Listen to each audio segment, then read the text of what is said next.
Peoples party का 17 जून को सवात में सियासी पावर शो करने का ऐलान। पाकिस्तान पीपल्स पार्टी 17 जून को खैबर पख्तूनख्वा के शहर सवात में सियासी पावर शो करेगी। जलसे से चेयरमैन बिलावल भुट्टो जरदारी खुसूसी खिताब करेंगे।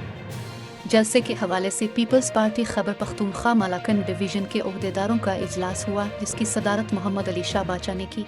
इजलास में नजमुद्दीन खान, मोहम्मद हुमायूं खान, अहमद हसन खान, अखूनजादा चटान, डॉक्टर हैदर अली खान, मुजफ्फर सईद और गोहर इनकलाबी ने शिरकत की। इजलास के दौरान जलसे को कामयाब बनाने के लिए हिकमत अमली तय की गई, जबकि ओहदेदारों और कारकुनों को जलसे की भरपूर तैयारियां करने की हिदायत की गई है।